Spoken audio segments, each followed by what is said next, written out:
કારેલીબાગ વિસ્તારમાં જાતિ સૂચક ટિપ્પણીઓ અને સ્થાનિકોને હેરાનગતિ કરવામાં આવતી હોવાના આક્ષેપોને લઈને જાગૃત નાગરિકો અને સમાજના આગેવાનો દ્વારા પોલીસમાં રજૂઆત કરવામાં આવી હતી।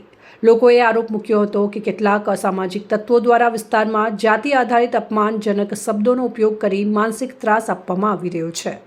આ મુદ્દે સ્થાનિક લોકો એકત્રિત થઈ પોલીસ તંત્ર સમક્ષ કડક કાર્યવાહી કરવાની માંગ સાથે પહોંચ્યા હતા। લોકોનું કહેવું છે કે સમાજમાં જાતિવાદ અને ભેદભાવ ફેલાવનારાઓ સામે સખત પગલાં લેવા જરૂરી છે।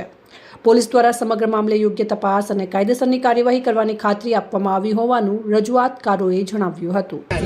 કેમ તમે કારેલીબાગ પોલીસ સ્ટેશને આવ્યા છો? કારેલીબાગ પોલીસ સ્ટેશને કેમ આવ્યા છો? સામેવાળા જે ચંદ્રકાંત મોરે છે એ અમને ખૂબ જ માનસિક ત્રાસ આપે છે અને એ લોકોને મારું ઘર જોયું છે અને એ એમ કહે છે કે આટલી નીચી જાતિવાળા અહીંયા કેમ તમે રહેવાયા છે અને મારા છોકરાને માર્યો અને એનું ખોટું નામ લીધું છે, એની બાઇક ફેંકી દીધી, એના ફ્યુચર સાથે ચેડા કર્યા છે અને એ લોકોને એમ છે કે આ ઘર અમને આપી દો। અને જે સામાવાળા છે એનું નામ શું છે? શું કામ કરી રહ્યો છે? એ પ્રેસમાં છે અને પ્રેસના નામે બધાને બીવડાવે છે। તમે કારેલીબાગ પોલીસ પાસે શું અપેક્ષા રાખી રહ્યા છો બેન? મને ન્યાય જોઈએ। હું રમેશભાઈ જોગાણી, વડોદરા શહેર અધ્યક્ષ। મારે એક જ વાત કહેવાની છે કે આ જાતિવાદ ક્યારે મટશે? જાતિવાદ ખાલી વડોદરામાં નહીં પરંતુ આખા ઇન્ડિયાની અંદર જાતિવાદ થાય છે। અમારા છોકરાઓ નવીદરથી નાગરવાડા કાઠિયાવાડી ચાલીમાં જે આજથી અમે 100 વર્ષથી અમે ત્યાં રહીએ છીએ અને અમારે સમાજ એક નાનામાં નાની સમાજ છે અને અમારા ઘરકામ કરીને અમારું ગુજરાન ચલાવે એવી અમારી સમાજ છે।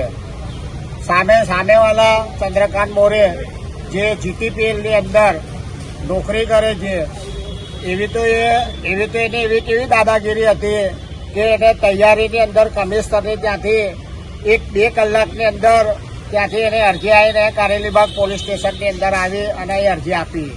એવું તો કેવું આટલું ફાસ્ટ કહેવાય। હું બહુ પ્રશંસા કરું છું પોલીસવાળાઓને કે આવી રીતે બધે જો આ રીતે કામ કરતા હોય તો આપણા વડોદરા શહેરની અંદર કારેલીબાગ પોલીસ સ્ટેશનની અંદર આખા ઇન્ડિયાની અંદર ફર્સ્ટ નંબર આવવું જોઈએ।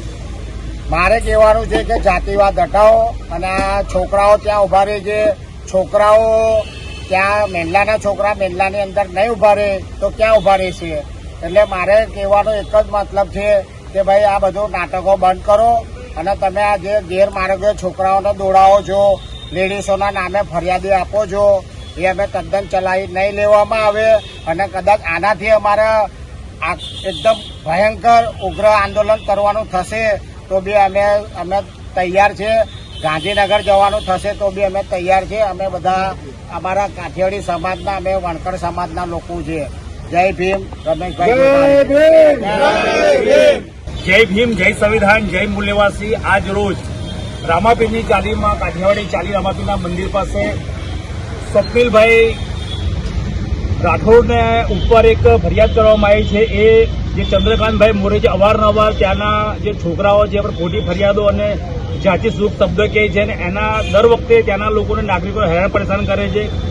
કોઈ ઘર એમને લેવું હતું ને ઘર એમને ના મળે એના કારણસર આજુબાજુવાળાને ત્યાંના જે સીધા સાધા છોકરાઓ છે ખોટી ફરિયાદો કરી રહ્યા છે। એના વિરુદ્ધમાં આજે બધા જાગૃત નાગરિકો અને અનુસૂચિત જાતિના લોકો એમના વિરુદ્ધમાં ફરિયાદ કરવા આવ્યા છે। કારેલીબાગ પોલીસ આજે એમની વિરુદ્ધમાં ફરિયાદ કરી રહ્યા છે।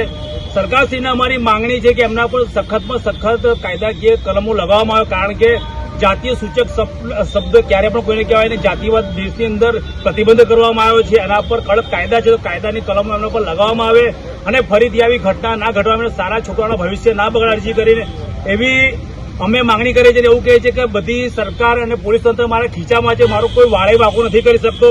તો સરકાર પાસે પણ એક જવાબદારી છે કે એની ડ્યુટી નિભાવે। જો પોલીસ તંત્ર અને પીઆઈને પણ કે કારેલીબાગ પીઆઈ મારા ગીજામાં રહેતા હોય તો આ બહુ જ પીઆઈ સાહેબ માટે પણ બહુ ખોટી ઘટના છે। તો અમારું નિવેદન છે કે આના પર સખતમાં સખત કાર્યવાહી થાય। જો કાર્યવાહી નહીં થાય તો આ પોલીસ સ્ટેશન અને સીપી સાહેબની કચેરીઓ પર ઘેરાવ કરવાની અમે તૈયારી રાખીએ છીએ। પણ અમને પોલીસ પ્રશાસનથી પૂરેપૂરો વિશ્વાસ આપવામાં આવ્યો છે। એમના દ્વારા કહેવામાં આવ્યું છે કે યોગ્ય કાર્યવાહી કરશું અને એફઆઈઆર તમારે લઈશું।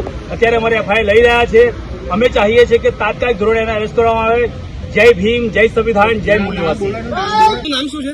જ્યોતિ રાઠોડ. શું ઘટના છે ને કાલનીબાગ પોલીસ સ્ટેશને તમે આવ્યા છો? એ લોકોએ કોઈ કારણ વગર જ મારા છોકરાને ખરાબ આવી રીતે નામ લીધું છે, માર્યો અને ખૂબ જ માર્યો અને પ્રેસની ધમકી આપીને અમને બહુ જ દુખાવ્યો. કોણ છે, શું નામ છે એમના વ્યક્તિનું? ચંદ્રકાંત મોરે. અને- અને અમારી જાતિ વિરોધ પણ મને ખૂબ જ ગાળો દીધી. ઓકે. એના બૈરાઓએ બી મને ખૂબ મારી, મારા છોકરાને માર્યો. અમારા ઘરની બાઇક, મારા છોકરાની બાઇક હતી એ ફેંકી દીધી.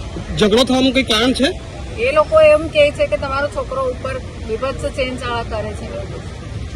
રિપોર્ટ પ્રવીણ વસાવા, સંબંધ ભારત ન્યૂઝ, વડોદરા.